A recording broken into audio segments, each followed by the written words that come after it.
Good morning students. Once again I welcome you all on online classes of Jamna Christian Junior High School. Students, today we will start new chapter and the chapter name is Jahangir, Shah Jahan and Aurangzeb. Chapter number 10. It is on page number 99. So now we will start our chapter. First is Akbar, end of Akbar's reign. End of Akbar's reign. During the closing year of Akbar's reign, his son Salim revolted against him before death in 1605. See, Akbar forgave Salim and declared him the heir of the Mughal throne. Salim ascended the throne under the title of Jahangir. He ruled for 605 to 627 CE. Next is Jahangir. Jahangir had inherited a kingdom that was among the largest, most prosperous and probably the best organized in the medieval world. The foundation laid by Akbar was so strong that Jahangir did not have any major problems maintaining the empire. The first half of 22 years' reign was peaceful and stable, with the expectation of rebellion of his eldest son Khusro, who was captured and imprisoned. Third, conquest of Mewar. Jahangir sent an expedition against Rana Amar Singh of Mewar, who, like his father Rana Pratap Singh, had refused to acknowledge the overlordship of Mughal emperor. The Rana of Mewar was defeated. He pledged his loyalty to Jahangir, who treated him with courtesy. He allowed the Rana to retain his territory and appointed his son Karna as a military commander in the imperial army. The submission of Mewar established the paramountcy of Mughal authority of Rajputana, marked the fall of the last bastion of Rajput resistance. Next is the Deccan campaigns. Akbar had begun the process of extending the Mughal rule in the south by capturing the fort of Ahmednagar. However, during Jahangir's reign, Malik Ambar, the chief minister of Ahmednagar, recovered all the territories that Akbar had conquered in the Deccan. The Jahangir sent an expedition under Prince Khurram, who managed to recapture the fort of Ahmednagar. Prince Khurram was honored with the title of Shah Jahan, Lord of the World. The meaning of Shah Jahan was Lord of the World. The war continued by the end of Jahangir's reign. Ahmednagar resisted to independence and remained outside Mughal control. Now next is conquest of Kangra.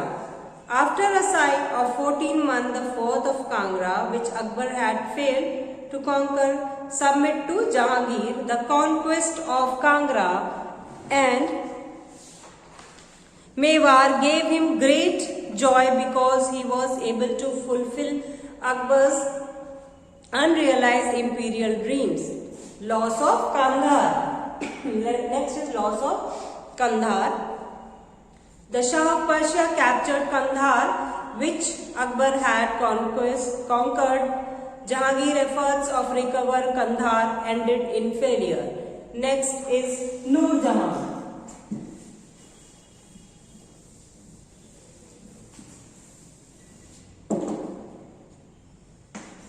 Nur Jahan. In 1611 CE, Jahangir married Nur Jahan, the widow of Persian nobleman. The name Nur Jahan means light of the world. Nur Jahan was beautiful, intelligent and talented. She was highly educated and cultured and wrote Persian poetry. She was artist and creative and started fashion trends by designing new varieties of silk and cotton fabric jewelry and even carpet. She was physically strong and courageous and went on hunting tour with her husband. Noor Jahan was ambitious and soon became the power behind the throne. Jahangir consulted her on all matters concerning the affairs of the government. Noor Jahan soon became the vital ruler of the Mughal Empire. Gradually, Jahangir left the administration in her hand and spent his time indulging in leisure activities. Coins began to issue jointly in the name of Jahangir and Noor Jahan. Noor Jahan used her position and influence to appoint her father, brother and other relatives to important posts in the administration. Her niece Mumtaz Mahal was married to Jahangir's third son Khurram Shah Jahan. The final year of Jahangir's reign saw a power struggle between Noor Jahan and Shah Jahan, Jahangir's favorite son and heir appeared to the throne. Jahangir died in 1627 CE. Noor Jahan retired from public life. Almost all close male relatives and claimants to the throne were exiled and Shah Jahan was proclaimed emperor. Noor Jahan was treated well, but she lost all influence at the court. Jahangir was fairly successful as a ruler. He continued the sound administrative system and policies of Akbar. He was a benevolent ruler and a great lover of justice. There is a story that he installed a chain of justice made of pure gold with 60 bells attached to it. Anyone could ring the bell and seek justice. Jahangir would personally listen to the complaint and solve the problems also. Next is Shah Jahan.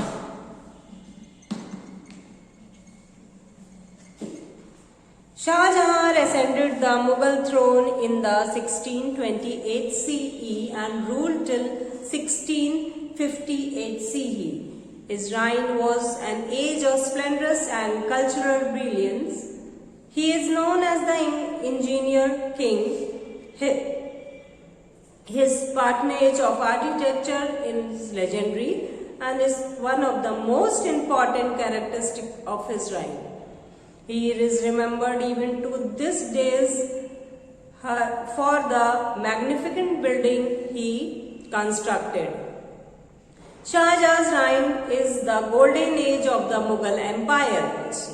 The most magnificent building in the world famous is Taj Mahal, built in the memory of Shah Jahan, beloved wife Mumtaz Mahal. Today it has still retained its position among the 7 wonders of the world also. It took more than 20 years to complete the Taj Mahal at a cost of around 3 to 4 crore rupees at that time. It is made of pure white marble and is lavishly decorated with semi-precious stones and lace-like screens. It is an octagonal monument with a splendid dome and 4 splendor minarets set in a beautiful garden also. Shah Jahan had such a passion for white marble that he reconstructed many of the earlier sandstone structures and replaced them with marble ones. The greatest number of changes was made on Agra Fort. The Moti Masjid means Pearl Mosque at Agra Fort is considered to the most perfect of Shah Jahan's building. It is simple yet elegant and is made of finest marble. Shah Jahan shifted his capital from Agra to Delhi in 1639 CE and built a new city called Shahjahanabad. Now it is called Old Delhi also, Within the walls of this city, he built massive fort with red sandstone. There are many splendid buildings inside the Red Fort. The Diwane Khas is the most impressive. Its ceiling is made of silver. Its walls are made of marble and decorated with gold and semi-precious stones. At the center of Diwane was Shah Jahan's peacock throne. It had canopy supported by 12 emerald pillars, each bearing 2 peacock studs with gems. This golden throne, which took 7 years to complete, was taken to Persia by Nadir Shah in 1739 CE. The Jama Masjid in Delhi is a simple and dignified monument. End of Shah Jahan reign. In 1657, Shah Jahan fell seriously ill. A false rumor about his death triggered a bloody war of succession between his 4 sons. Shah Jahan's third son, Aurangzeb, get rid of all his brothers, imprisoned his father in the Agra fort and formally crowned himself the emperor in 1658 CE. Shah Jahan remained a prisoner for 8 long years, till he died in 1666 CE at the age of 74. He was buried beside his wife, the wife Mumtaz Mahal, in the Taj Mahal. Now, Aurangzeb.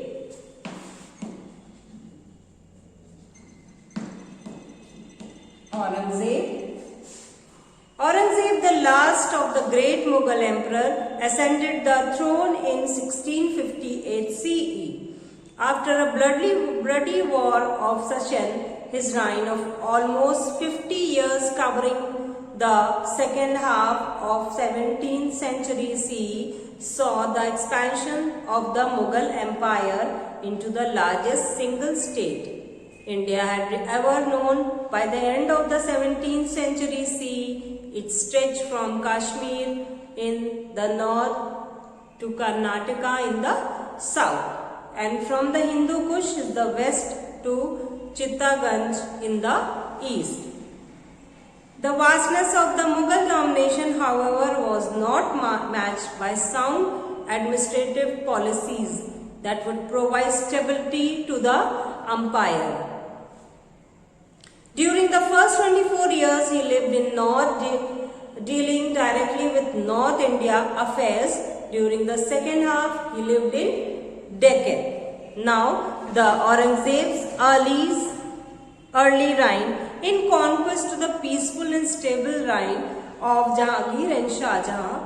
Aurangzeb's rule was marked by the outbreak of many revolts.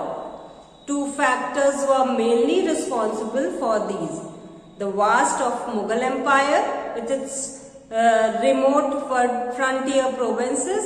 Second, changes in the administrative policies.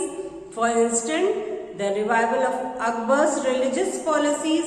Out of Aurangzeb's biggest misstep was reimposition of the jizya and pilgrimage taxes in his Hindu subjects. He succeeded in crushing some of those uprisings, but at a very heavy cost of draining of economic and military resources of the empire. The ambitious Awam ruler of Assam in the northeast frontier, the freedom-loving Afghan tribesmen in the northwest frontier, the hardy free-spirited Jats in the Delhi-Agra region. Aurangzeb later reigned. In 1680 CE, Aurangzeb turned his attention to the Deccan and renewed his effort to annex the kingdom of Bijapur and Golkund and crush the power of Marathas. He marched to the Deccan in 1681 CE, where he spent the last 26 years of his reign. Thus began the second phase of Aurangzeb's king reign, which he spent fighting against the Marathas and the sultans of Bijapur and Golconda. He never returned in the north. Aurangzeb Deccan campaign, annexation of Bijapur and Golconda. Aurangzeb annexed Bijapur in 1686 CE and Golconda in 1687. The annexation of these two states proved harmful to the Mughal Empire. It became too vast and unwieldy and brought the Mughals into direct contact with the Marathas. The Maratha War. Aurangzeb now turned his attention to suppress of Maratha powers in 1689 CE. Shivaji's son and successor Sambhaji was captured and executed. The Maratha capital was occupied by the Mughal forces. Sambhaji's son Sahu and the rest of the family was imprisoned. Raja Ram, Sambhaji's younger brother, managed to escape. In 1619 CE, Aurangzeb's power was at its height. His empire now stretched from Kabul to Chittagong and from Kashmir to the river of Kaveri. He had at last fulfilled his ambition of establishing an all-India empire. He had lost a lot. Raja Ram carried on struggle against the Mughals. The Maratha armies ravaged and plundered Mughal territories. After Raja Ram's death, the leadership of Maratha resistance passed to his brave, capable widow, Tarabai. For the next 18 years, various independent Maratha chiefs harassed and the Mughal forces. Aurangzeb, now over 80 years old, refused to with the Marathas till the very end. He carried on strenuous campaign against Maratha stronghold, weary and alive. He returned from his large campaign a broken and defeated man and died in Ahmednagar in 1707 CE. Aurangzeb's attempt to crush the Maratha power failed. At the time of his death, the Maratha had emerged as a second center of political power and a great threat to the Mughal Empire. The long year of struggle with the Maratha has several consequences for the Mughal Empire. The war had drained the immense treasure of the Mughal treasury and ruined the economy of the Deccan. Aurangzeb's prolonged absence from the north led of slackening of administration. Nobles become rebellious. The Jats and the Sikhs strengthened their position. The Mughal soldiers in the Deccan mutinied. The fine cracks which had appeared in the grand edict of the Mughal Empire at the end of Shah Jahan's reign turned into gaping beaches of 1707 CE. Decline of the Mughal Empire. During the first half of 18th century CE, the great Mughal Empire decayed and disintegrated. The Mughal emperor lost their power and glory, and their vast empire finally shrank to a few square miles around Delhi. The unity and stability of the Mughal Empire had already been shaken. During Aurangzeb's long reign of 50 years, his successors were pleasure-loving, weak and efficient. They were puppets in the hands of powerful, ambitious nobles who controlled the administration. The Mughal Empire lasted for over 3 centuries. The collapse led to an intense rivalry among various powers to fill the political vacuum. The struggle ended with the victory of the British, who ruled India for nearly 200 years. Students, this chapter and here, now I will tell you some values and skills. Historical monuments are a part of our national heritage. They belong to all the citizens of India. We must appreciate these symbols of our glorious past. As a responsible citizens, protect and preserve this legacy for future generation. Students, you have to write important words which is on page number 107. This chapter ends here. Thank you. Have a nice day.